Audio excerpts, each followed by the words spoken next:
तो कहां सिखाएंगे? पानी में जाना होगा। आरसीएम में भी आप एक दिन बहुत बड़े लीडर बन जाएंगे, पर रेगुलर इन मीटिंग्स और सेमिनार्स में आना होगा. നിങ്ങൾക്ക് നീന്തൽ അറിയാം, എനിക്ക് നീന്തൽ പഠിക്കണം, ഇവിടെ ഒന്ന് പഠിപ്പിക്കാൻ പറ്റുമോ? നീന്തൽ അറിയാതെ ഒന്നും പറ്റില്ല സാർ. നീന്തൽ പഠിക്കണമെങ്കിൽ വെള്ളത്തിൽ പോകണം, അല്ല പഠിക്കാൻ പറ്റുമോ? അതുപോലെയാണ്. ഇതുപോലെ സ്റ്റേജിൽ നിന്ന് നിങ്ങൾ സംസാരിക്കുമ്പോൾ ആയിരങ്ങൾ നിങ്ങൾക്ക് വേണ്ടി കൈയടിക്കും. അതിനൊരു ഒറ്റ പണിയേ ഉള്ളൂ, ഇതുപോലെയുള്ള പ്രോഗ്രാമുകളിൽ പങ്കെടുക്കുക.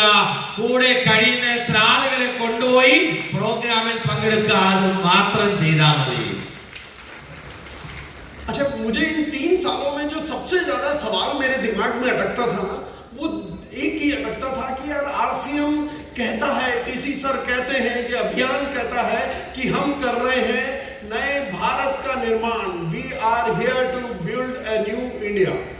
ये मुझे लगता था यार ये कोई मजाक है यार, नया भारत का निर्माण ये कैसे पॉसिबल है? ये अकेला आरसीएम कैसे कर सकता है?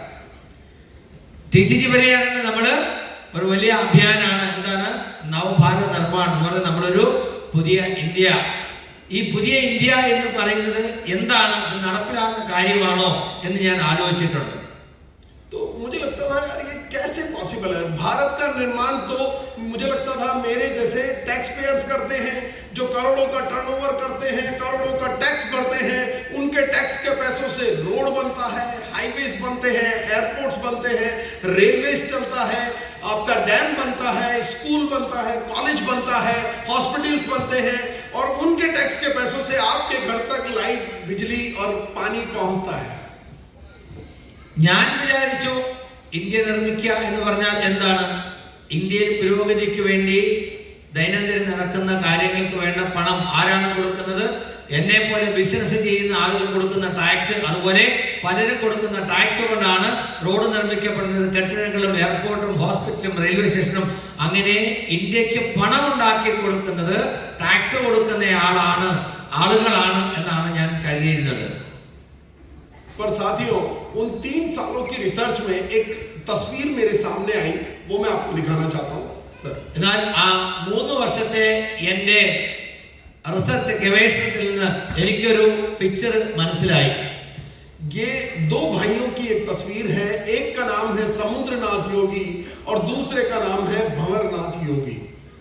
2 സഹോദരന്മാരാണ്, समुद्रनाथ योगी, भंवरनाथ योगी. 2 സഹോദരന്മാരാണ്.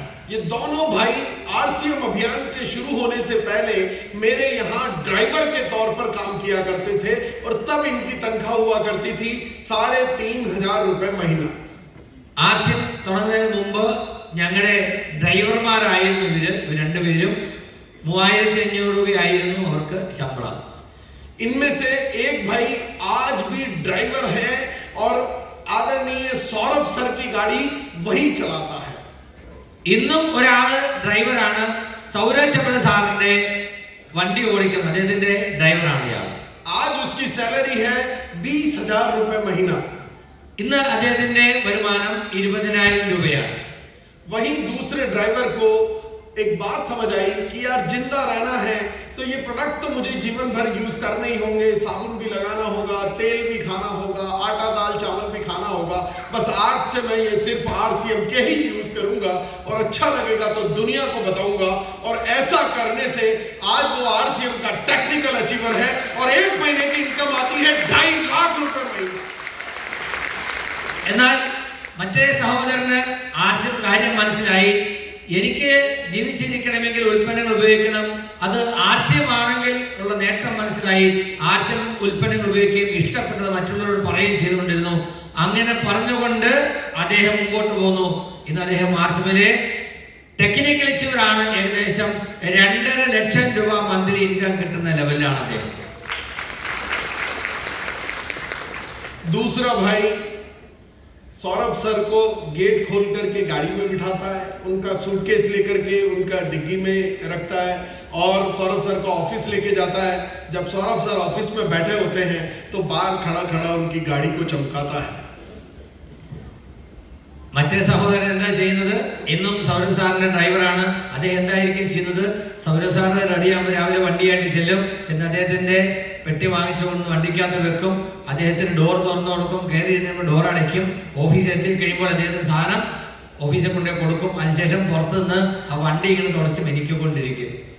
और वहीं दूसरा भाई आज जो कभी मेरी कार चलाता था, आज खुद की कार से आरसीएम वर्ड जाता है और शान से तीसरी सर के साथ बैठ करके चाय पीकर गया. ये सम्मान आपको आरसीएम दिलाता है. എന്റെയും വണ്ടി ഓടിച്ചിരുന്ന ആ ആള് ഇന്ന് ആർസിഎമ്മിന്റെ ടെക്നിക്കൽ ചൂടാണ്. സ്വന്തം വണ്ടിയിൽ വിൽവാലിയിൽ വരികയും TCGയോടൊക്കെ ഒപ്പം ഇരുന്നുകൊണ്ട് ചായ കുടിക്കുകയും ചെയ്യുന്ന ഒരു അവസരം അദ്ദേഹത്തിന് കിട്ടിയിരിക്കും. और तब मुझे समझ में आया कि कुछ टैक्स पेयर्स के पैसा इनकम टैक्स चुकाने से इस भारत का निर्माण नहीं होगा, बल्कि भारत के हर आम नागरिक को टैक्स चुकाने के लायक बना देंगे तो होगा नए भारत का निर्माण. और वो करता है ये आरसीएम. കുറച്ച് ബിസിനസ്സുകാർക്ക് പൈസ കൊടുക്കുന്നതുകൊണ്ട് മാത്രം നമ്മുടെ നാട് നന്നാകാൻ പോകുന്നില്ല. മറിച്ച് സാധാരണക്കാരായ ഒത്തിരി ആളുകളെ ടാക്സ് കൊടുക്കുന്നവരായി മാറ്റുമ്പോഴാണ് യഥാർത്ഥത്തിൽ ഭാരതത്തിന്റെ വികസനം ഉണ്ടാവുക എന്നെനിക്ക് മനസ്സിലായി. तो बताइए कौन करता है नए भारत का निर्माण, मेरे जैसे टैक्स पेयर या आरसीएम? അപ്പൊ ആരാണ് നവഭാരത നിർമ്മാണം ഭാരത നിർമ്മാണം നടത്തുന്നത്? എന്നെ പോലുള്ള ബിസിനസ്സുകാരാണോ അതേപോലെ ആർസിഎം ആണോ? ആർസിഎം. अच्छा, आरसीएम में कुछ इन्वेस्ट नहीं करना पड़ता है क्या? नहीं. ആർസിഎമ്മിൽ എന്തെങ്കിലും നമുക്ക് ഇൻവെസ്റ്റ് ചെയ്യേണ്ട ആവശ്യമുണ്ടോ? ഉണ്ടോ? जीरो. अब मैं पेशे से बिजनेसमैन हूं और जाति से भी बढ़िया हूं, है ना जी? बनिए को क्या बोलते हैं इधर, आई डोंट नो, बट जाति से भी बढ़िया हूं, पेशे से भी बिजनेसमैन हूं. तो बिजनेस जो है वो हमारे ब्लड्स में, हमारी वेन्स में, हमारी रगों में है. और हम पैदा होते हैं ना, तब से हमें बिजनेस सिखाया जाता है. और मुझे ये सिखाया गया था कि बिजनेस जो है वो बिना पैसे के नहीं किया जा सकता. और जितना पैसा होगा उतना ही बड़ा आप बिजनेस कर पाओगे. कम पैसा होगा तो छोटा बिजनेस कर पाओगे, ज्यादा पैसा होगा तो बड़ा बिजनेस कर पाओगे. പാരമ്പര്യമായിട്ട് ബിസിനസ് കുടുംബമാണ്, നിങ്ങൾക്കറിയാം. അപ്പോൾ ബിസിനസ് എന്ന് പറയുമ്പോൾ കൂടുതൽ പൈസ ഇൻവെസ്റ്റ് ചെയ്താൽ വലിയ ബിസിനസ് ചെയ്യാം. ഇൻവെസ്റ്റ് ചെയ്യുന്ന പൈസ കുറവാണെങ്കിൽ ബിസിനസ് ചെറുതായിരിക്കും. അങ്ങനെയാണ് ചെറുപ്പം മുതലേ നമ്മുടെ കുടുംബത്തിലേറെ ബിസിനസ്സുകാരായതുകൊണ്ട് അങ്ങനെയാണ് പഠിപ്പിച്ചിട്ടുള്ളതും അങ്ങനെയാണ് മനസ്സിലാക്കിയിട്ടുള്ളതും. पर आरसीएम में तो कुछ इन्वेस्ट नहीं करना पड़ता. और मुझे लगता है कि भीख भी अगर मांगनी हो ना, तो चौराहे पर अगर बैठना हो तो पहले एक चटाई और कटोरा तो पहले खरीद के इन्वेस्ट करना पड़ता है. ആർസിഎമ്മിൽ ഒന്നും ഇൻവെസ്റ്റ് ചെയ്യേണ്ടതില്ല. ഒരു ഭിക്ഷയായിരിക്കണമെങ്കിൽ അല്ലേ, ഒരു റോഡ് സൈഡിൽ ഇരുന്ന് ഒരു കവലയിൽ ഇരുന്ന് ഭിക്ഷാടനം ചെയ്യണമെങ്കിൽ ഇരിക്കാനൊരു ഒരു ഷീറ്റും പാത്രം, ഭിക്ഷയായിരിക്കാനൊരു പാത്രമെങ്കിലും വാങ്ങിക്കേണ്ടി വരില്ലേ? അത്രയെങ്കിലും ഇൻവെസ്റ്റ് ചെയ്യേണ്ടി വരില്ലേ എന്നാണ് ചോദിക്കുന്നത്. बट आरसीएम में कुछ इन्वेस्ट नहीं करना पड़ता. पर मेरा दिमाग अटक गया था कि यार बढ़िया हूँ और बिजनेस मैंने सीखा है तो कुछ तो इन्वेस्ट करना पड़ता ही होगा. और वो एक चीज है जो आपको आरसीएम में इन्वेस्ट करनी पड़ती है. എന്നാൽ ബിസിനസ്സുകാരനാണ് പൈസ ഇൻവെസ്റ്റ് ചെയ്യാതെ പൈസ ഉണ്ടാക്കാൻ പറ്റില്ല എന്നറിയുമ്പോൾ ഇവിടെ പൈസ ഉണ്ടാവുന്നുണ്ടെങ്കിൽ പൈസ അല്ലാതെ എന്താണ് ഇൻവെസ്റ്റ് ചെയ്യേണ്ടി വരുന്നത്?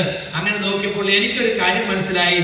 പൈസ ഇൻവെസ്റ്റ് ചെയ്യണ്ടെങ്കിലും ഇവിടെ ഒരു കാര്യം ഇൻവെസ്റ്റ് ചെയ്യേണ്ടതുണ്ട്. वो एक चीज इन्वेस्ट करनी पड़ती है और आप चेक कर लीजिएगा, वो आपने भी इन्वेस्ट कर रखी है. बस जिसने जितनी इन्वेस्ट कर रखी है उसको उतना ही रिटर्न मिल रहा है. आरसीएम में सक्सेसफुल होने के लिए धन इन्वेस्ट करने की नहीं, मन इन्वेस्ट करने की जरूरत होती है.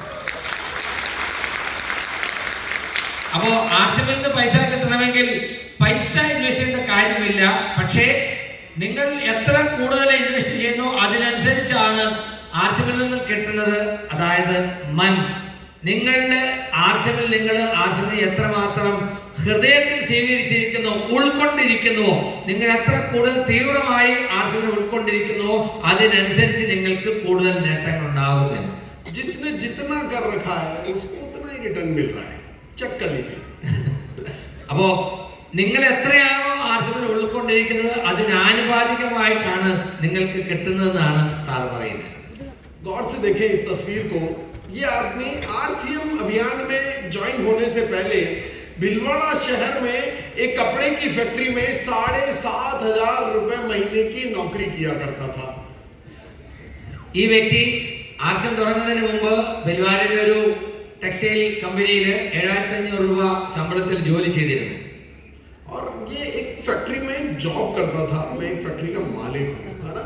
और 7,500 रुपए महीने की नौकरी करने वाला 22 साल में इस आरसीएम की बदौलत जिंदा इसको भी रहना था. डिसीजन एक लिया, आज से आरसीएम के प्रोडक्ट यूज करूंगा और अच्छा लगेगा तो दुनिया को बताऊंगा. और केवल ऐसा करने से 7,500 रुपए महीने की नौकरी करने वाला ये व्यक्ति आदरणीय मुकेश कोठारी आज उसी भिलवाड़ा शहर में रहता है 25 करोड़ के मकान में. 24 വർഷം മുമ്പ് കോടിക്കണക്കിന് രൂപ ഇൻവെസ്റ്റ് ചെയ്ത് ഇൻഡസ്ട്രി തുടങ്ങിയ ആളാണ് ഞാൻ. അതുപോലെ ഇൻഡസ്ട്രിയിൽ 7,500 രൂപ ശമ്പളക്കാരനായിട്ട് ജോലി ചെയ്യുന്ന ശ്രീ മുകേഷ് കൊഠാരി ആർസിഎം ഉൽപ്പന്നങ്ങൾ ഉപയോഗിച്ചു തുടങ്ങുകയും ഇഷ്ടപ്പെട്ട കാര്യം മടിയില്ലാതെ മറ്റുള്ളവരോട് പറഞ്ഞു തുടങ്ങുകയും ചെയ്തു. ഇന്ന് അദ്ദേഹം ബിൽവാരയിലെ ഏറ്റവും വലിയ ധനികന്മാരിൽ ഒരാളായി. അദ്ദേഹം താമസിക്കുന്ന വീട് 25 കോടിയുടെയാണ്. कितने लोग हैं जिन्होंने भिलवाड़ा में मुकेश कोठारी सर का ये हाउस देखा है? മുകേഷ് സാറിന്റെ വീട് കണ്ടവർ ആരെങ്കിലും ഉണ്ടോ? आपने देखा है? अच्छा, वीडियो देखा है. अभी जब नेक्स्ट टाइम भिलवाड़ा विजिट करने जाएं तो उनका घर जरूर देखने जाएं और घर देखें कि कहीं मैं झूठ तो नहीं बोल रहा. और जब इस घर को देखें तो घबराए नहीं साथियों, कि ये वाली तस्वीर दिमाग में रखें कि जब ये कर सकता है तो मैं क्यों नहीं कर सकता. നിങ്ങൾ ഇനി അടുത്ത പ്രാവശ്യം ബിൽവാരയിൽ പോകുമ്പോൾ ഉറപ്പായിട്ടും മുകേഷ് കൊഠാരി സാറിന്റെ വീട് നിങ്ങൾ കാണും, ബംഗ്ലാവ് നിങ്ങൾ കാണണം. അത് വീടല്ല, വലിയൊരു ബംഗ്ലാവാണ്. അത് കാണുമ്പോൾ നിങ്ങൾ പേടിക്കൊന്നും വേണ്ട. ഈ പടം നിങ്ങളുടെ മനസ്സിലുണ്ടാകണം. ഇങ്ങനെ ഒരാൾക്ക് ഇതുപോലൊരു രമ്യഹത്യ ഉണ്ടാക്കാൻ പറ്റിയിട്ടുണ്ടെങ്കിൽ ഞാനും അത് ചെയ്യും എന്നൊരു ഉറച്ച തീരുമാനമെടുത്ത് വേണം പോരാൻ. अच्छा, जिनको डाउट था ना वो आज मोटरसाइकिल पे घूम रहे हैं इसके साथ काम करने वाले, है ना. जिनको डाउट था वो डाउट करते रह गए और जिनको यकीन था वो आज कोठी में रहने लगे. അന്ന് ഇദ്ദേഹത്തോടൊപ്പം ജോലി ചെയ്തിരുന്ന പല ആളുകളും സംശയം ഉണ്ടായിരുന്നു. ഇത് ശരിയാകുമോ, ഇത് മുമ്പോട്ട് പോവുമോ, നിലനിൽക്കുമോ, ഗുണമുണ്ടാകുമോ, അങ്ങനെ സംശയം ഉണ്ടായിരുന്ന ആളുകൾ ഇന്നും ബൈക്കിൽ യാത്ര ചെയ്യുന്നു. പക്ഷേ അദ്ദേഹം ഇന്ന് വലിയൊരു ബംഗ്ലാവിലാണ് താമസിക്കുന്നത്. आरसीएम की ताकत पर यकीन करें साथियों.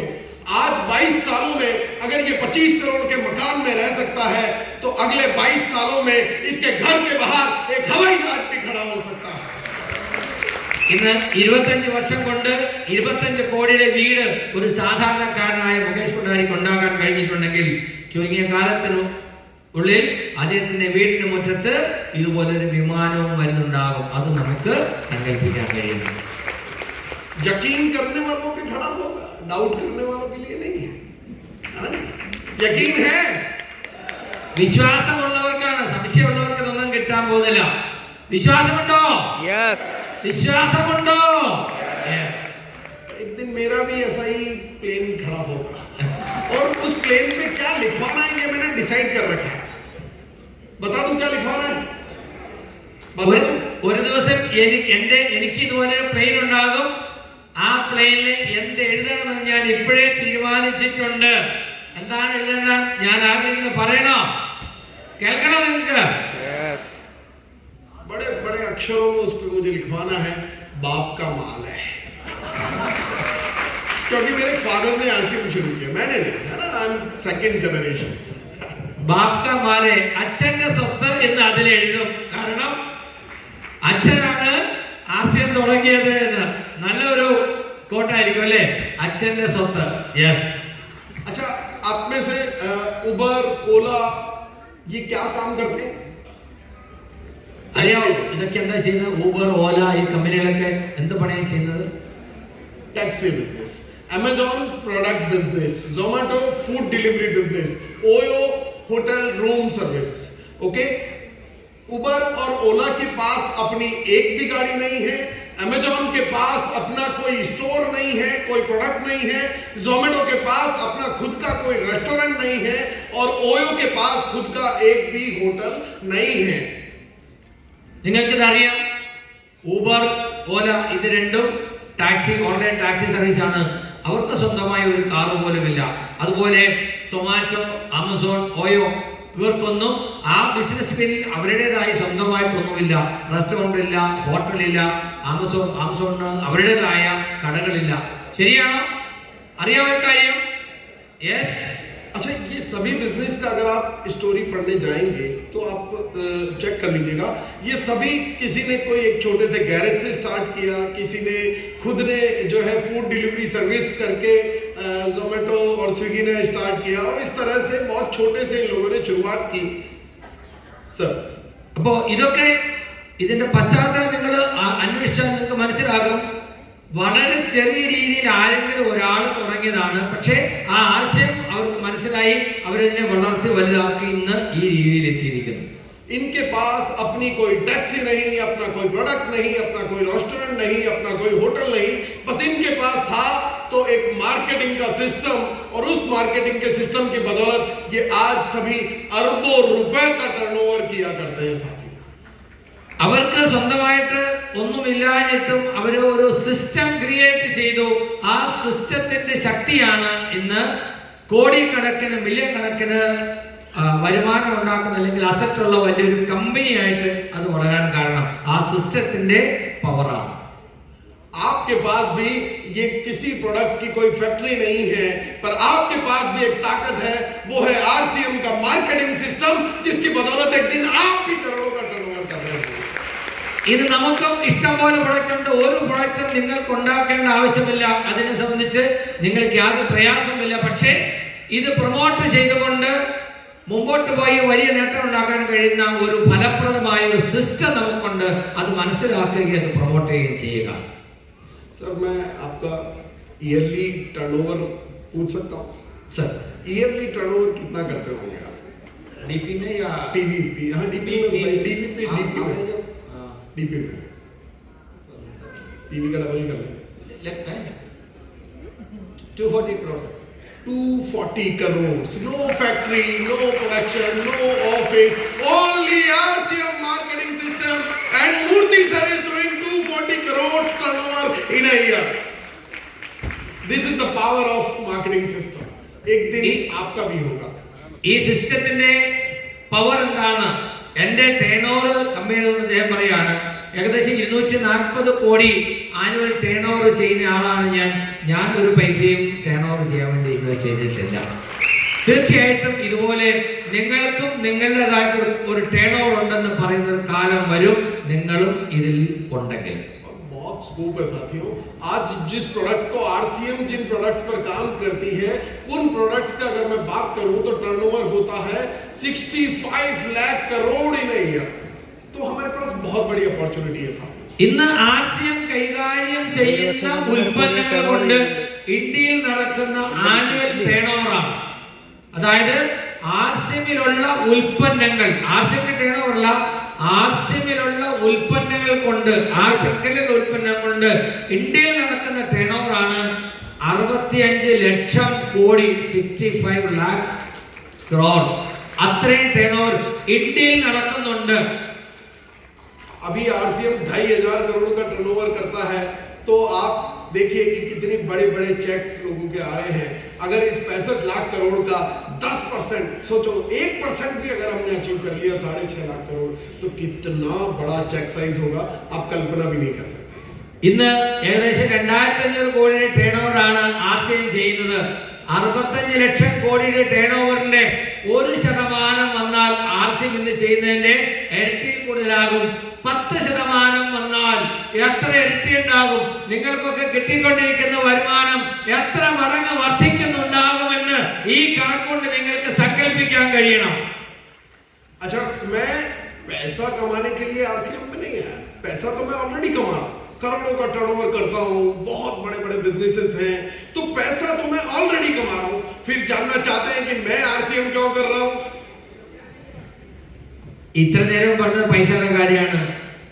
ഞാൻ പൈസ സമ്പാദിക്കാൻ വേണ്ടി അല്ല ആർട്സ് വരുന്നത്. കാരണം എനിക്ക് നേരത്തെ തന്നെ ഇഷ്ടം പോലെ പൈസ ഉണ്ടായിരുന്നു, സ്വത്തുണ്ട്, വരുമാനമുണ്ട്. പിന്നെ ഞാൻ എന്തിനാണ് ആർട്സിൽ വന്നത് അറിയണം. ഹലോ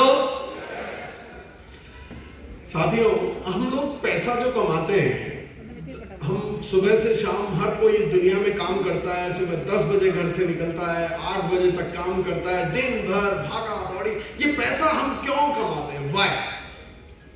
നമ്മളെല്ലാവരും വരുമാനത്തിന് വേണ്ടി രാവിലെ മുതൽ രാത്രി വരെ ഓടിക്കൊണ്ടിരിക്കുകയാണ്. എന്തിനു വേണ്ടിയാണ്? പൈസയ്ക്ക് വേണ്ടി. എന്തിനാണ് പൈസ? നമ്മുടെ കാര്യങ്ങൾ നടക്കണമെങ്കിൽ പൈസ ഇല്ലാതെ പറ്റില്ല. ശരിയല്ലേ? യെസ്. क्यों कमाते हैं हम पैसा? Why?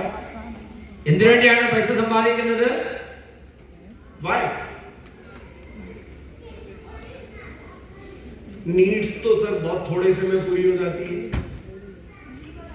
नीड्स तो बहुत थोड़े से में पूरी हो जाती है. ആവശ്യങ്ങൾക്ക് വേണ്ടിയാണ് പൈസ സമ്പാദിക്കുന്നതാണ് പറഞ്ഞത്. ആവശ്യങ്ങൾ എന്ന് പറഞ്ഞാൽ എന്താണ് നമുക്ക് ആവശ്യം? അതിന് കുറച്ച് പൈസ പോരെ. പിന്നെ എന്തിനാ കൂടുതൽ കൂടുതൽ വേണമെന്ന് നമ്മൾ ആഗ്രഹിക്കുന്നത്? എന്തിനു വേണ്ടിയാണ്?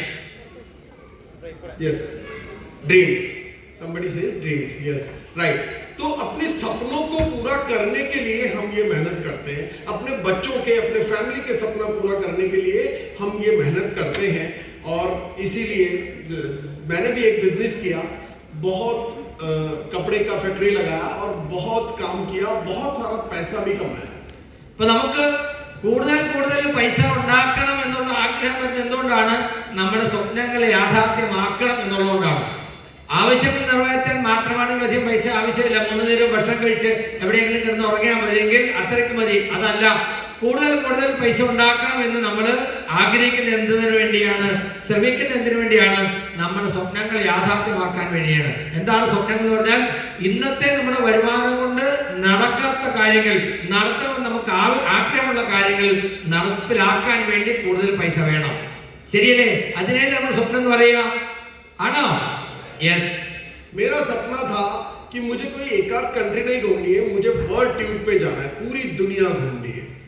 എനിക്ക് ആഗ്രഹമായിരുന്നു ലോകം ചുറ്റി സഞ്ചരിക്കണം, കുറെ സ്ഥലങ്ങൾ കാണണം.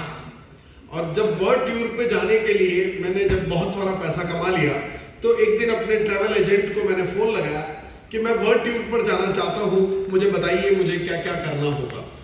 അങ്ങനെ ലോകം ചുറ്റിക്കറങ്ങണമെന്നുള്ള ആഗ്രഹത്തിന് ഇഷ്ടംപോലെ പൈസ ഉണ്ടാക്കി.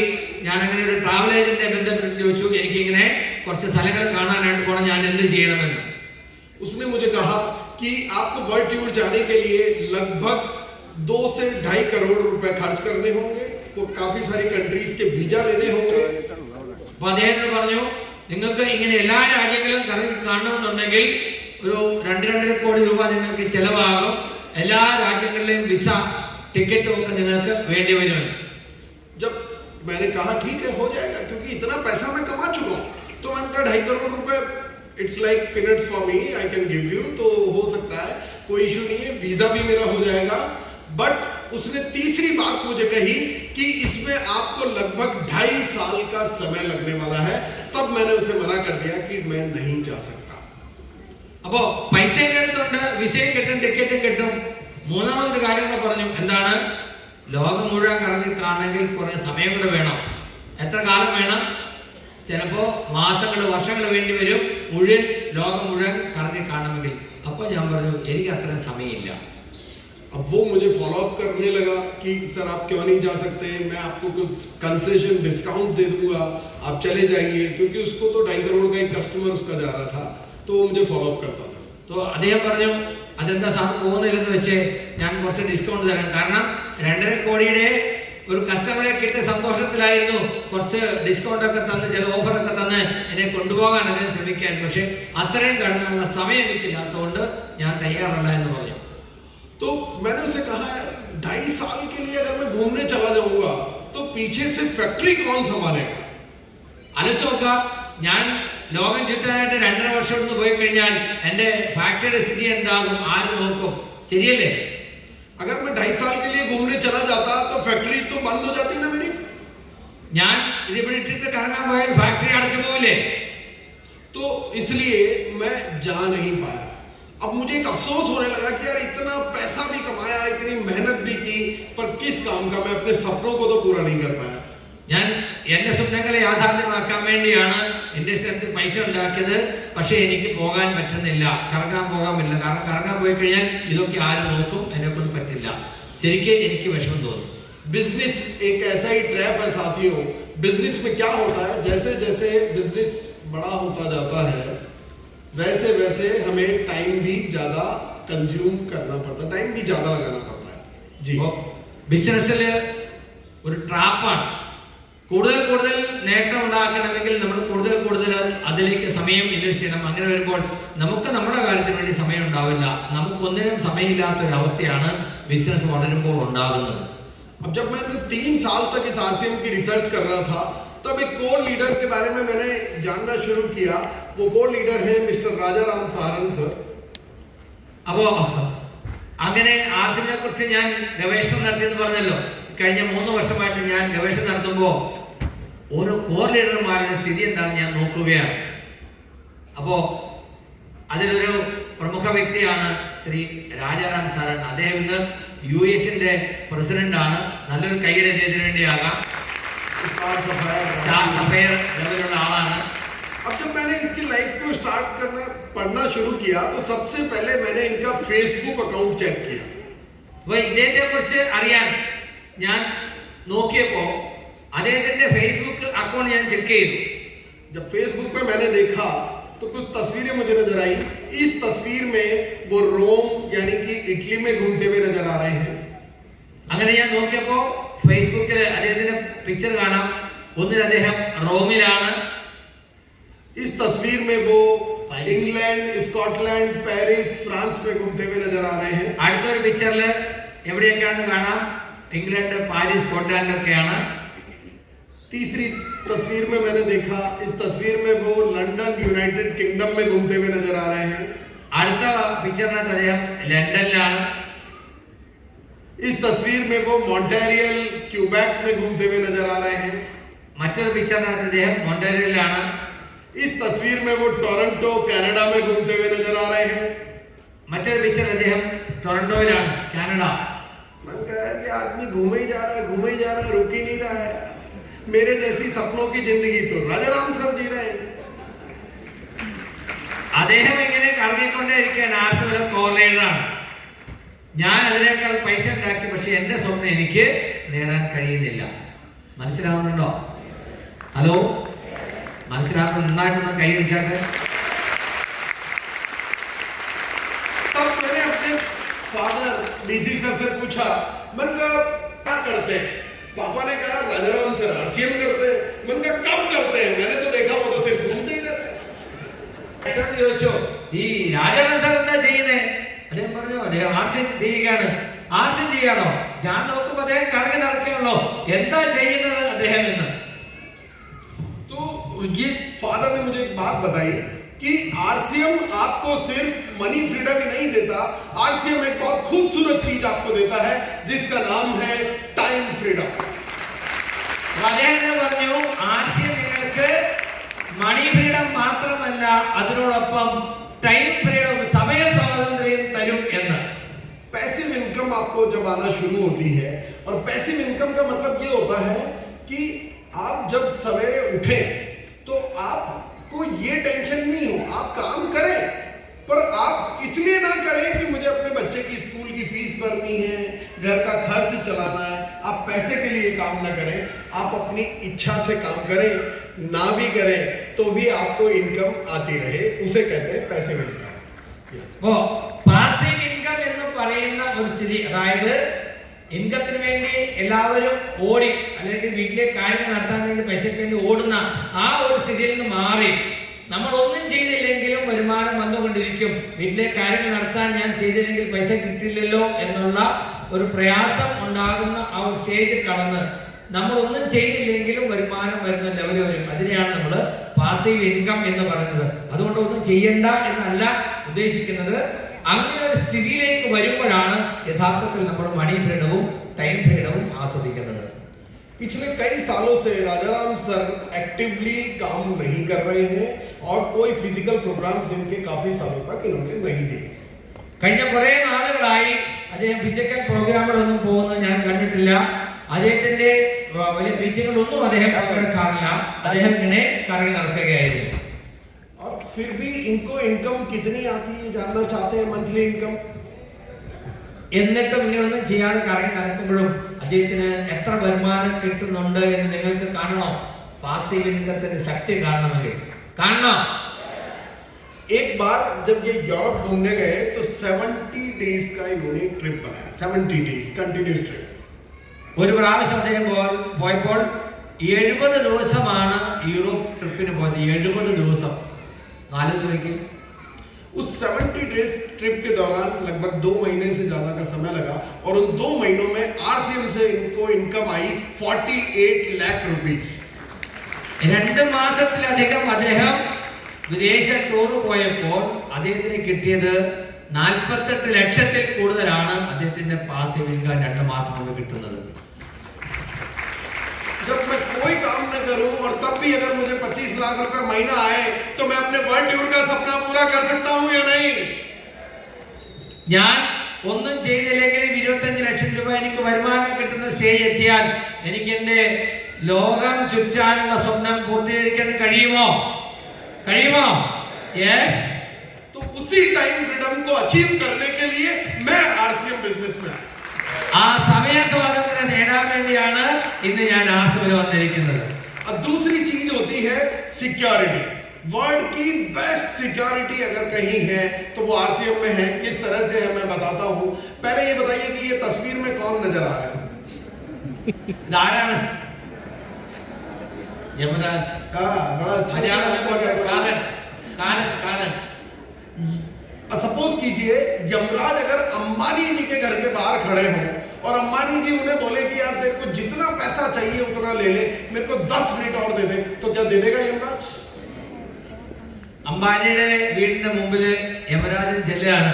അംബാനി പറയാ, നിനക്ക് എത്ര പൈസ വേണമെങ്കിലും തരാം, ഒരു 10 മിനിറ്റോടെ എനിക്ക് സമയം തരാൻ പറഞ്ഞാൽ തരുമോ? ഹലോ. तो अंबानी अपनी पूरी दौलत देकर के जिस समय को नहीं खरीद सकता वो समय आप इस आरसीएम अभियान में कमा सकते हैं साथियों. This is the power of RCM. എത്ര വലിയ ധനികനും അദ്ദേഹത്തിന്റെ സമ്പത്ത് മുഴുവൻ കൊടുത്താലും അദ്ദേഹത്തിന് സമയം വാങ്ങാൻ കഴിയില്ലെങ്കിൽ ആർസിഎം നമുക്ക് തരുന്നത് സമയമാണ്. आरसीएम में हम अपने बच्चों की सिक्योरिटी के लिए कई सारा पैसा हम कमाते हैं ना, तो पैसा खुद की जरूरतों का पैसा तो पूरा हो जाता है. फिर हम ज्यादा पैसा इसलिए कमाते हैं कि मेरे बच्चों को मैं धन दौलत चांद चौकत सारी गाड़ी बंगले सब कुछ दे सकूं, है ना. बच्चों के फ्यूचर के लिए करते हैं ना, तो सिक्योरिटी के लिए. എന്താണ് സെക്യൂരിറ്റി എന്ന് പറഞ്ഞാൽ നമ്മൾ ഓരോരുത്തരും കൂടുതൽ സമ്പാദിക്കാൻ വേണ്ടി ശ്രമിക്കുന്നതിന് വേണ്ടിയാണ്. നമ്മുടെ അടുത്ത തലമുറ മക്കളും അടുത്ത തലമുറയൊക്കെ കൂടുതൽ നല്ല രീതിയിൽ നല്ല സൗകര്യത്തിൽ ജീവിക്കണം എന്നുള്ളത് അവർക്ക് വേണ്ടി കരുതിക്കൊണ്ടാണ് കൂടുതൽ സമ്പാദിക്കാനായിട്ട് എല്ലാവരും ഓടുന്നത്. ശരിയാണോ? അതിനുവേണ്ടിയാണ് കൂടുതൽ ആളുകൾ പ്രയത്നിക്കുന്നത്. मैंने भी अपने बच्चों की सिक्योरिटी के लिए एक बीमा करवाया और वो बीमा है 1 करोड़ रुपए का कि अगर मुझे कुछ हो जाए तो मेरे परिवार को वो 1 करोड़ रुपया मिलेगा और उसके लिए हर साल लाखों रुपए की प्रीमियम मैं बीमा कंपनी में जमा करता हूँ. മക്കളുടെ ഭാവി സുരക്ഷിതമാകണമെങ്കിൽ, അതായത് ഞാൻ മരിച്ചു പോയി കഴിഞ്ഞാൽ എന്റെ മക്കളുടെ കാര്യം എന്താകും, അതുകൊണ്ട് അവരുടെ സെക്യൂരിറ്റിക്ക് വേണ്ടി എന്താ ചെയ്യുന്നത്, ആളുകളുടെ ഇൻഷുറൻസ് എടുക്കാറുണ്ട്. അങ്ങനെ 1 കോടിയുടെ ഇൻഷുറൻസ് ഞാൻ എടുത്തു എന്ന് പറഞ്ഞാൽ ഞാൻ മരിച്ചു പോയാൽ എൻ്റെ മക്കൾക്ക് 1 കോടി രൂപ കിട്ടണം. അതുകൊണ്ട് അവരുടെ ജീവിതം മുമ്പോട്ട് സുഗമമായിട്ട് പോകണം. അതിനുവേണ്ടി ലക്ഷക്കണക്കിന് രൂപ എനിക്ക് ഓരോ വർഷവും പ്രീമിയം അടയ്ക്കേണ്ടി വരും. बच्चों की सिक्योरिटी के लिए मैंने बिजनेस किया, इंडस्ट्री लगाई. पर साथियों कोविड के दौरान मुझे टेंशन हुई क्योंकि कोविड में देखा मैंने रोजाना लाखों लोग जो है वो इस दुनिया से विदा हो रहे थे. मैं अगर भिलवाड़ा जैसे छोटे शहर की बात करूं तो 100-150 लोगों की लिस्ट रोजाना आती थी जो इस दुनिया से रुखसत हो गए रोज. तो बड़ा डर सा लगता था कि यार कहीं मेरा नंबर नहीं आ जाए. കൊറോണ സമയത്ത്, അതായത് ഞാൻ മക്കൾക്ക് വേണ്ടി ഇൻഷുറൻസ് എടുത്തു, ബിസിനസ് ചെയ്തു, ഇൻഡസ്ട്രി ഇട്ടു. പക്ഷേ കോവിഡ് സമയത്ത് ഇതെല്ലാം നിന്നുപോയി. മാത്രമല്ല ഭിൽവാര സിറ്റിയിൽ മാത്രം പറയുകയാണെങ്കിൽ ദിവസവും 100 കണക്കിന് ആളുകൾ മരിക്കുന്ന വാർത്ത വരികയായിരുന്നു. ഭയം എന്നെയും ബാധിച്ചു. എൻ്റെയും നമ്പർ വന്നു പോകുമോ എന്ന് ഞാനും ഭയന്നു. और अगर मुझे हो जाता तो मेरा बिजनेस, मेरी इंडस्ट्री हर महीने मेरे घर पे पैसा भेजती क्या? ഞാൻ മരിച്ചു പോയിരുന്നെങ്കിൽ എന്റെ ബിസിനസ്, എന്റെ ഇൻഡസ്ട്രി എല്ലാ മാസവും എന്റെ വീട്ടിലേക്ക് പണം എത്തിക്കുമായിരുന്നോ? എനിക്ക് കാശ് കിട്ടാൻ സൗകര്യം ഉണ്ടാകുമായിരുന്നോ? നോ. मेरा बिजनेस, मेरी इंडस्ट्री तब मुझे मेरे घर पे इनकम भेजती जब मेरे घर से कोई आकर के उस बिजनेस को, उस इंडस्ट्री को चलाता। मेरा बच्चा उस वक्त 6 साल का था और मेरी वाइफ जो है उस इंडस्ट्री को नहीं देख सकती, तो मेरी इंडस्ट्री तो बंद हो जाती, बल्कि मेरे घर पे सिक्योरिटी देने की बजाय करोड़ों रुपए के कर्ज में मेरे घर वालों को डुबा देती। കാരണം എനിക്ക് അന്ന് എന്തെങ്കിലും സംഭവിച്ചിരുന്നെങ്കിൽ, എൻ്റെ മക്കൾ പ്രാപ്തിയായിട്ടില്ല, കൊച്ചുകുട്ടികളാണ്, അവർക്ക് എൻ്റെ ഫാക്ടറി ഇൻഡസ്ട്രി നോക്കാൻ പറ്റില്ല, എൻ്റെ ഭാര്യയ്ക്കും അത് നോക്കി നടത്താനുള്ള കഴിവില്ല. അങ്ങനെയാണെങ്കിൽ തീർച്ചയായിട്ടും എനിക്ക് എന്തെങ്കിലും സംഭവിച്ചിരുന്നെങ്കിൽ എനിക്ക് വരുമാനം കിട്ടുന്നതിന് പകരം അത് വലിയ ബാധ്യത ഉണ്ടാക്കുമായിരുന്നു. എൻ്റെ അടുത്ത തലമുറയ്ക്കും എൻ്റെ കുടുംബത്തിനും അതൊരു വലിയ ലെവലിറ്റി ആയിട്ട് വരുമായിരുന്നു.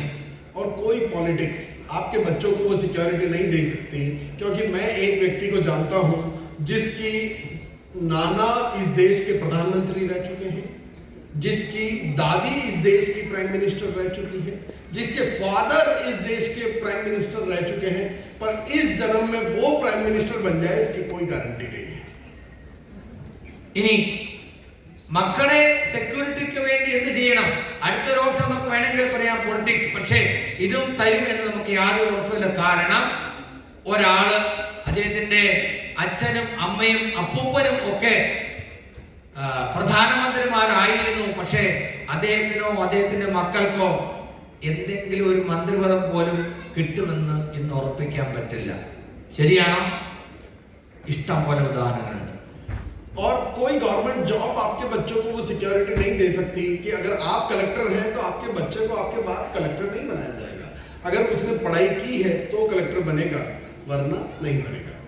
അതുപോലെ തന്നെ ജോലി, നല്ലൊരു ജോലി, ഒരാൾ കളക്ടറാണെന്ന് വിചാരിച്ചോളൂ, എത്ര മിടുക്കനാണെങ്കിൽ, മക്കൾ എത്ര മിടുക്കനാണെങ്കിൽ ശരി, കളക്ടർക്ക് മക്കളെ കളക്ടറാക്കാൻ പറ്റുമോ? പറ്റുമോ?